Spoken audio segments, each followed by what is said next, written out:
Imagina uma região que tem uma biodiversidade inacreditável. Ela passa por períodos de seca com fogo, mas ela também tem algumas regiões que ficam alagadas por 6 meses do ano nas chuvas. Imagina uma região do tamanho da Grã-Bretanha, toda debaixo d'água. Essa é mais ou menos a proporção que a gente está falando. E quando a gente fala dessa biodiversidade, a gente está falando de mais de 4.000 espécies. Não só de peixes, como esses aqui, não só dos animais, mas também de várias plantas do Pantanal, como, por exemplo, o carandá. Quando eu falo de peixes, a gente tem aqui pacus, a gente tem piaus, piraputangas, acho que tem uns lambaris ali, mas a gente tem muito mais do que isso. A gente tem pintado, a gente tem caixara, a gente tem jaú, a gente tem canivete, tem várias espécies de peixe, são mais de 250. E vale comentar também que com esse olhar da preservação, com esse olhar da gente salvar e manter o nosso planeta existindo e durando, a biodiversidade está se mostrando ser um fator cada vez mais crítico. Não é só olhar para o carbono que é capturado pelas folhas das plantas, que até a gente compensa com os créditos de carbono. Mas agora já se está se olhando também para o papel dos animais, compondo essa rede intricada de biodiversidade. Até estão falando agora dos créditos de biodiversidade. E várias dessas espécies de peixe, para quem quiser conhecer, pode fazer isso aqui, no Bioparque Pantanal. Vai encontrar várias delas por aqui. Se quiser conhecer os mamíferos, temos a onça-pintada, temos o lobo-guará, o tamanduá-bandeira. Se quiser conhecer as aves, as araras azuis e várias outras aves do nosso Pantanal, como o tuiuiu, aí você pode fazer um turismo, visitar as fazendas no meio do Pantanal. E no Pantanal, além do carandá, essa palmeira nativa que dá nome aqui ao nosso evento, eu quero contar, através de uma outra palmeira nativa do Pantanal, o quebracho, eu vou querer contar uma história de tecnologia e inovação para vocês. O quebracho, ele leva esse nome porque a casca dele é dura pra caramba. Eu trouxe só um pedacinho da casca. E por que chama quebracho? Porque quem tentar derrubar com o machado, acaba quebrando o machado. Machado em espanhol, acho. Quebra o acho. Esse é o quebracho. E aí, através do quebracho, eu quero contar essa história para vocês. É uma história que vai levar a gente agora para uma pequenininha cidade no coração do Pantanal. Imagina que ela fica às margens do rio Paraguai. Na fronteira, então, física, entre o Brasil e o Paraguai. Porto Murtinho. Eu trouxe um mapa também.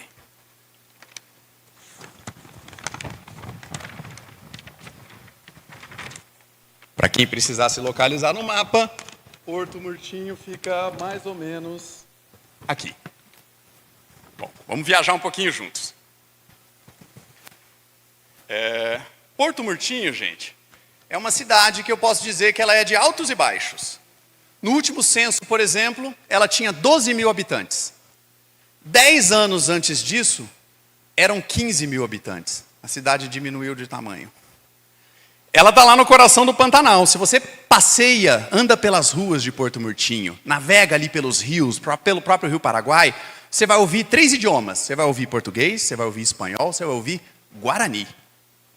E eu vou falar para vocês, se vocês forem até lá, a primeira coisa que vocês vão aprender em Guarani a falar é uma palavra que mostra assim, a hospitalidade do povo pantaneiro. É uma palavra que vocês vão poder usar daqui a pouco também, que é jarra jacaru.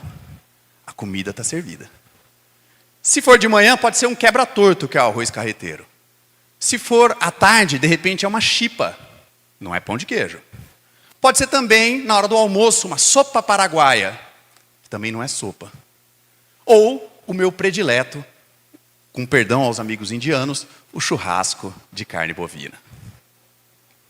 E aí, eu quero falar que Porto Murtinho tem alguns ciclos. E não são só ciclos de digestão, não são só ciclos populacionais, mas ela também sofre esse regime de altas e baixas, visto a olho no rio Paraguai. ela também tem uma história com os ciclos econômicos, e é dos ciclos econômicos que eu quero falar. O primeiro ciclo foi o que deu origem à fundação da cidade. Na verdade, até o nome da própria cidade surgiu por conta desse ciclo econômico. Foi em 1880, mais ou menos 140 anos atrás.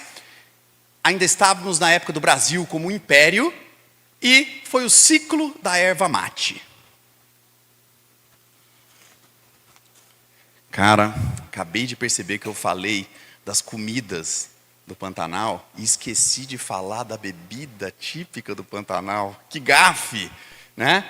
Essa bebida não é alcoólica não, tá, gente? Essa bebida é tomada com a erva mate, infundida na água gelada, bem gelada, tomada, não é no copo não, é numa guampa, chifre de touro. Se for assim, melhor ainda. E o tereré, ele é tomado diferente do chimarrão. Não vem com chimarrão não, chimarrão é a mesma erva mate, mas ela é mais refinada. Chimarrão é tomado ali na cuia, que é feita com a cabaça, né? Aqui a gente está falando de água gelada e uma erva bem fininha. Bom, e aí, obrigado. Voltando agora para o ciclo, né, da erva mate, como é que isso tudo começou? Tinha um gaúcho, tomador de chimarrão, veio fazer demarcação de terras nessa região. Por que ele fez isso? Teve a Guerra do Paraguai, ele veio medir as fronteiras, porque a fronteira ela deu uma balançada, sabe, para um lado e para o outro durante essa guerra. E quando ele veio visitar para cá, o nome dele era Tomás Laranjeira, ele viu que tinha erva mate nativa. Ele falou assim, cara, tem potencial de exploração por aí. Ele aproveitou algumas das suas conexões políticas ali, e ele conseguiu um direito de exploração dessas terras, a região que na época era o sul do estado do Mato Grosso.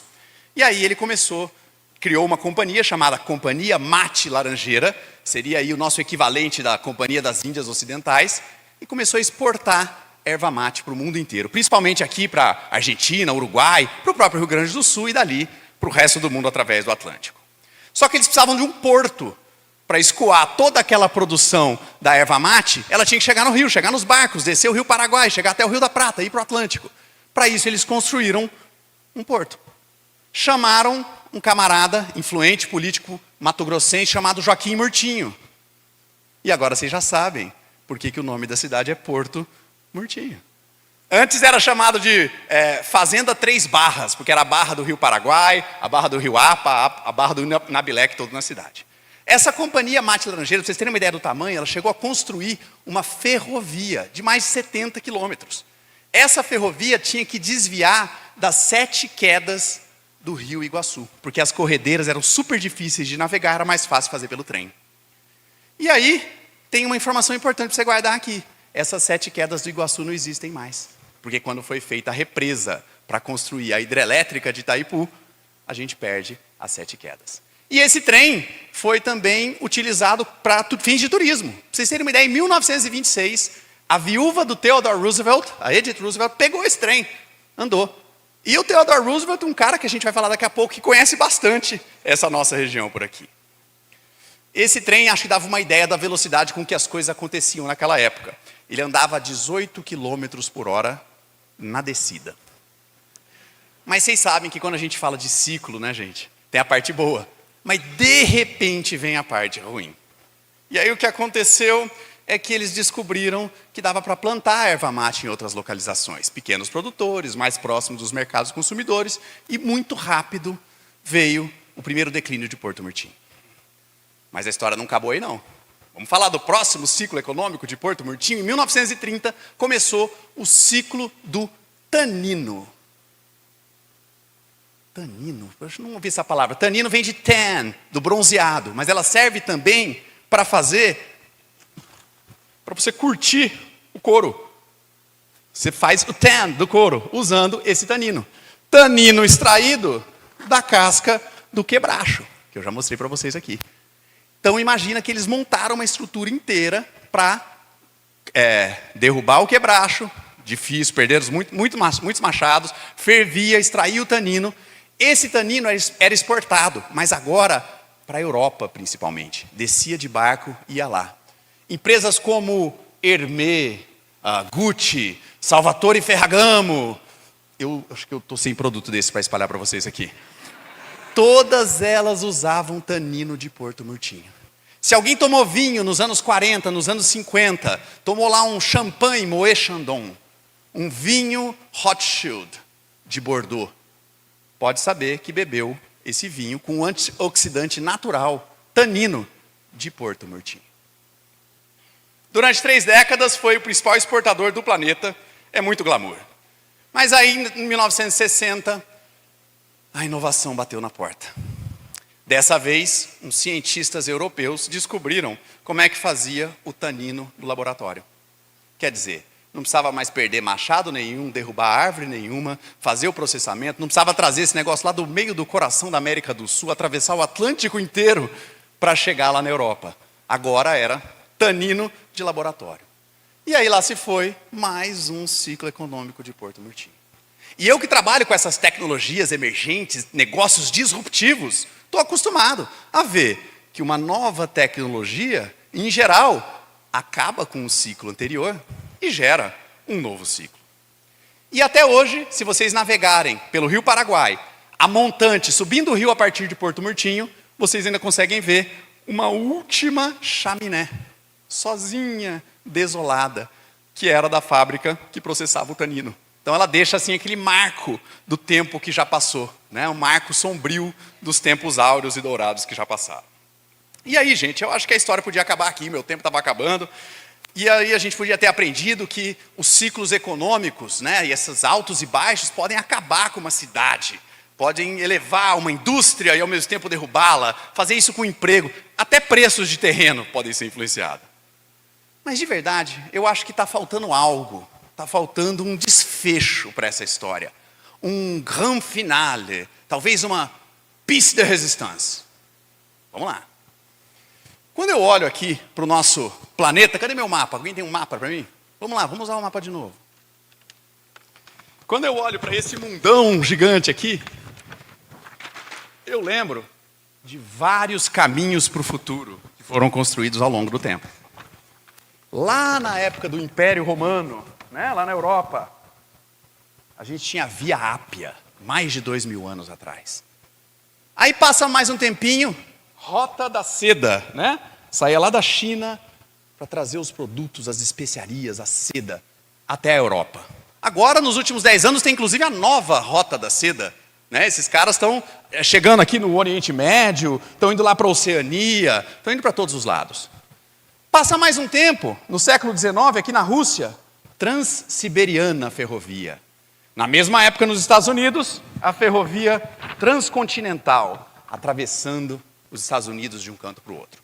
Quando a gente vai para os caminhos para o futuro marítimos, tem o canal de Suez. Ficou na moda esses dias que um cara não acertou fazer baliza lá, por ali. E teve um outro projeto, um canal também. Foi planejado e executado por nada menos do que Theodore Roosevelt. Aqui na América, bem no centro do continente, o canal do Panamá. Conectou o Oceano Atlântico com o Oceano Pacífico, mudando para sempre aí como que a gente distribui os produtos pelo mundo. Tá bom, Kenneth, mas e Porto Murtinho?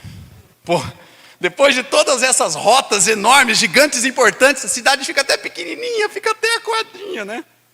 Bom, eu tenho novidades. Enquanto a gente está falando aqui, sentado nesse momento, os camaradas estão construindo uma ponte sobre o Rio Paraguai. E eu vou falar para vocês o seguinte, já está em mais de 60% aí da construção. Mas não é só uma ponte, não. Ela é, na verdade, o elo que faltava para a gente conectar o Oceano Atlântico ao Pacífico. Só que dessa vez, na latitude mais populosa do continente. Imagina você pegar teu carro em Santos, em Paranaguá, lá no Porto de Itajaí, atravessar até o Chile, em Antofagasta ou Iquique. Passando por onde no meio do caminho? Porto Murtinho, olha lá.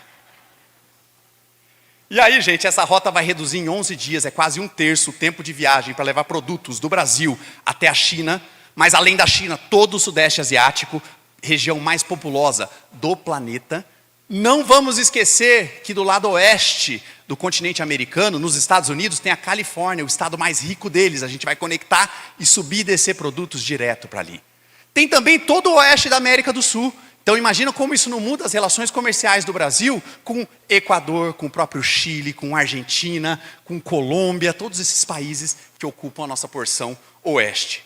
Outra coisa, gente, e o turismo? Imagina você sair de carro, poder ir dirigindo para o deserto do Atacama, no Chile, poder conhecer ali as vinícolas, tomar vinho no norte da Argentina. Mas também, claro, vamos trazer os chilenos e os argentinos para fazer turismo e conhecer o nosso Pantanal, nos dois sentidos. É uma nova marcha para o oeste.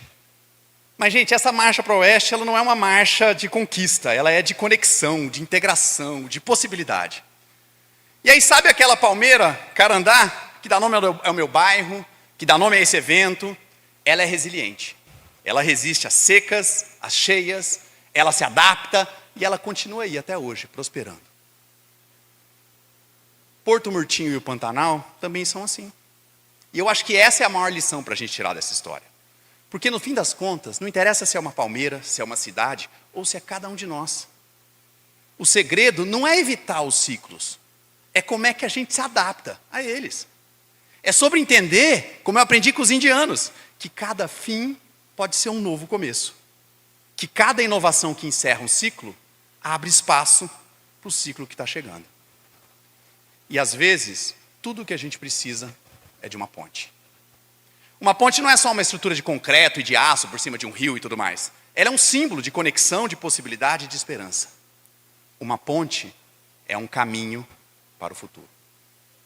E assim como o Carandá, que permanece firme através das estações, nas cheias e nas secas, a gente também pode permanecer firme, através dos ciclos de mudança, sempre prontos para o próximo capítulo da nossa história. E aí, temos que pensar que no final, não importa quantas vezes vão bater os ventos da mudança. Importa é a nossa capacidade de dobrar sem quebrar, de cair, de levantar de novo, de se adaptar sem perder a nossa essência. E principalmente, de construir pontes para o futuro sem ignorar as nossas raízes.